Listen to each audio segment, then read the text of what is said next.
નમસ્કાર દર્શક મિત્રો, મધ્ય ગુજરાત 24/7 ન્યૂઝમાં આપનું સ્વાગત છે। વાત કરીએ વડોદરાની અને વાત કરીએ સંસ્કારી નગરીની। અને સંસ્કારી નગરીના જે વહીવટ છે તે વડોદરા મહાનગરપાલિકામાંથી ચાલે છે અને વડોદરા મહાનગરપાલિકામાંથી ચાલતા વહીવટની તમામ તવારીખ જે છે એ વડોદરાની જનતાને ભોગવવાનો વારો આવે છે। હવે વડોદરાનો વહીવટ કેવો ચાલે છે તે બાબતે પણ જાણવું જરૂરી છે। વડોદરાના વહીવટની અંદર આ બોર્ડની અંદર જો વાત કરીએ તો આ બોર્ડની અંદર લોકોને ઘણી પારેવાર મુશ્કેલીઓનો સામનો પણ કરવો પડી રહ્યો છે અને ક્યાંક ક્યાંક મોટા મોટા પ્રોજેક્ટ પણ આવ્યા છે।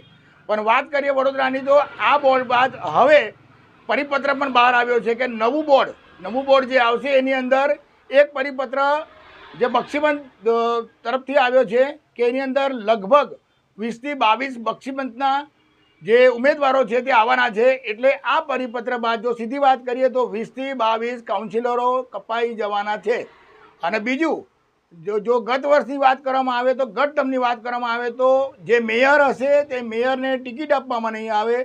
60 વર્ષની ઉંમર હશે તો એ લોકોને પણ આમાંથી બાદબાકી થશે અને બીજા 3 ટર્મવાળા હશે તો એમને પણ લગભગ આ વખતે રિપીટ કરવાના નથી। એટલે ટૂંકમાં કહી શકાય કે આ બોર્ડની અંદર લગભગ નો રિપીટની થિયરી આવવાની પૂરેપૂરી શક્યતા છે। હવે મહત્વનું એ છે કે હવે આ ભારતીય જનતા પાર્ટીનું પ્રદેશ કાર્યાલય અને પ્રદેશ પાર્લામેન્ટરી બોર્ડ આ બાબતે શું નિર્ણય લે છે અને જે પણ નિર્ણય લે તે વડોદરાના હિતમાં હશે એવું માની લેવાની જરૂર છે। રાજેન્દ્ર ગોસ્વામી, મધ્ય ગુજરાત 24/7 ન્યૂઝ।